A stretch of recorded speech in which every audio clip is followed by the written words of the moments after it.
Hey, true believers. Today we are going over Sabretooth issue 1. And I've been looking forward to this comic book for a very long time. Didn't they start teasing this back almost, what was it, last summer, last fall, right around the time that Hickman was talking about Inferno? I was thinking, okay, Sabretooth is going to kind of run parallel to Inferno. What I was looking forward to was seeing how Sabretooth fought his way out of the pits of Krakoa to team up with Destiny and Mystique and form a new brotherhood and burn Krakoa to the ground. Because from what we understand, is Hickman said that Inferno was supposed to be the end of the Krakoan age and move on to the next phase of what he wanted, but all the Marvel writers didn't want that. They wanted to stay on Krakoa until the stories that they're telling. And I think that was the whole reason kind of why Hickman sort of noped out and went his own independent way. So anyway, with that said, that's the Sabretooth that I was looking for. The one we got, it's interesting. It gives a lot of really cool side of sort of a, I think the right word would be metaphysical and like self-aware concepts. And so we kind of go back through when Creed was first kicked into the pit, which was, I think, what was it, House of X issue 3 or 4 or something like that. If you guys remember the exact issue, let me know down in the comments and I'll pin it. But yeah, he's basically a defiant to the end. He goes, you think I'm just going to take this? I'm making a list, and now you're on it, along with your kids and their kids. I will make your line extinct. Are you listening to me? And I hate how indifferent they made Doug, because Doug has always been one of the most passionate X-Men. Like people, or should I say New Mutants, people always look to him as kind of like a pillar. And when he died, it tore Kitty apart, it tore Rain apart, tore Danny apart, because they all cared deeply for Doug, even though he never thought highly of himself, because he's like, all my power is deciphering languages. But he became one of those like moral pillars, like Storm and Jean, etc., so forth. So anyway, with that said, Sabretooth cracks it wise, and Doug's just like, bad news. Looks like lenience is out the window. I guess what you need to do. And that's when he was pulled into the bowels of Krakoa. And I'm not going to get into the reading stuff because those are annoying.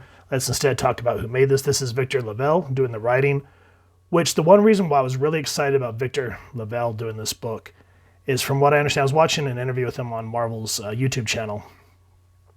And he's a novelist like Benjamin Percy was, which is why I bring this up, because it was Benjamin Percy that sort of enticed him to come over to the X-Men staff.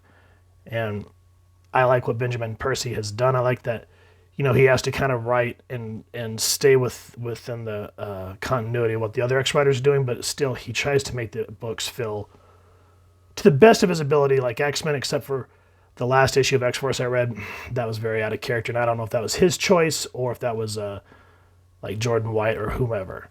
Anyway, this is Leonard Kirk doing the art, Ray Barretto doing the colors, VC's Corey Petit doing the lettering, and then there's everyone else working on the book, and of course X-Men were created by Stan Lee and Jack Kirby. Now, at first I thought this was going to be a slap in the face, because we see Creed sitting out in the forest, and the artwork, as you can see, is serviceable. It kind of matches the style that Hickman had with House of X and Powers of 10. And he goes, told you. Meaning told you I'd get out.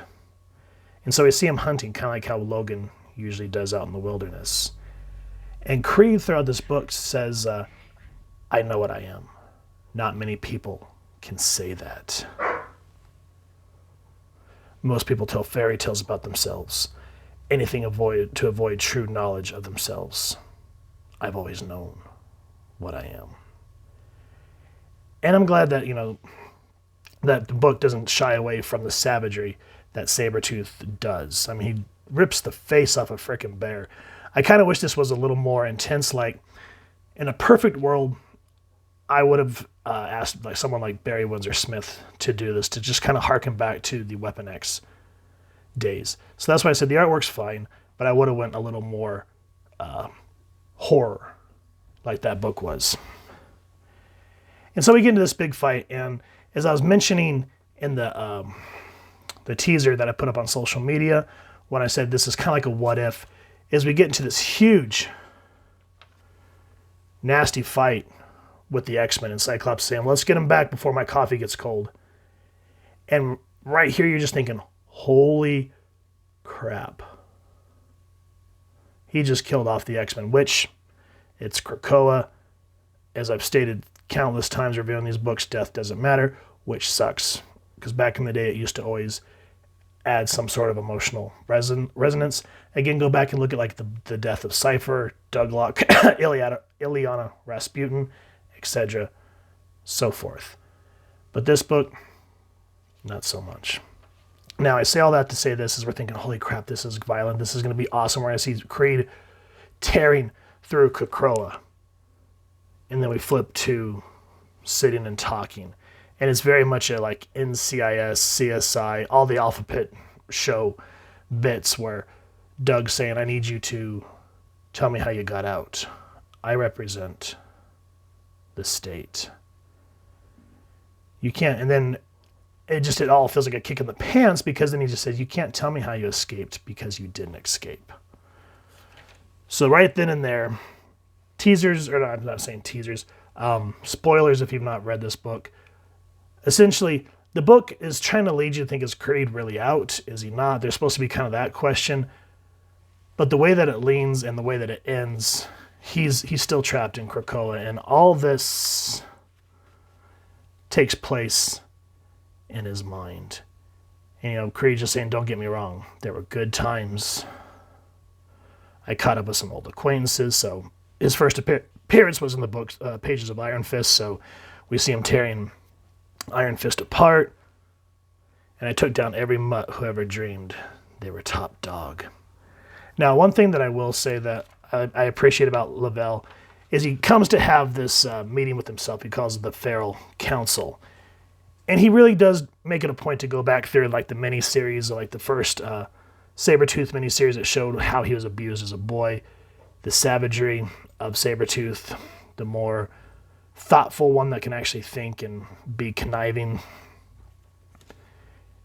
But then after that, it just shows him on a rampage and how he basically wants to make his own hell on where he lives.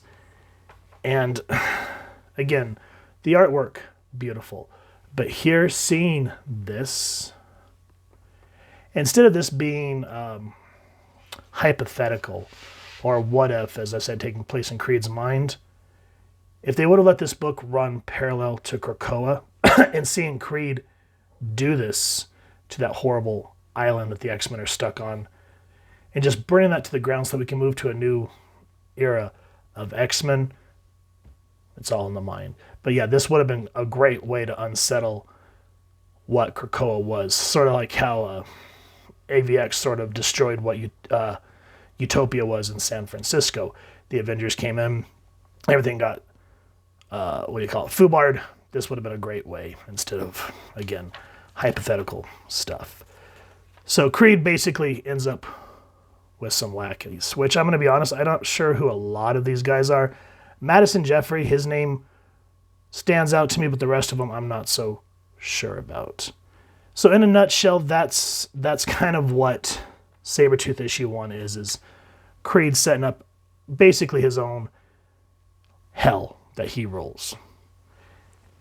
And after I read it, the writing in and of what it is, Creed having this discussion with himself, it's serviceable. It's not cutesy and nothing like that. It actually makes you think. But I was really hoping that instead of all these moments that we see of the gore and violence, I was really hoping that we would have seen that progress the Krakoan story forward. And maybe it will. I don't know. We'll go. I have issue 2, so we'll eventually go over issue 2 as well. But that's just my initial thoughts on the first issue. It was good. but it's not what I was really hoping it to be, which it is what it is. If you guys have enjoyed what you've seen, please first and foremost support your local comic shop and grab a copy. If you've enjoyed this review, we really would appreciate it if you take a moment to hit like, share, and subscribe. Helps the club channel more than you could possibly know. And if you won't mind hitting that fancy little feral bell next to subscribe, that way as we continue to upload content, you guys will get notified. Come to the channel, and we love talking with all and hearing your thoughts and feedback down in the comments below or our social media pages, which I'll make sure to leave the links down in the description. So with all that said, thank you so much for stopping by. Hope you all continue to have an absolutely amazing day reading, and happy hunting, true believers.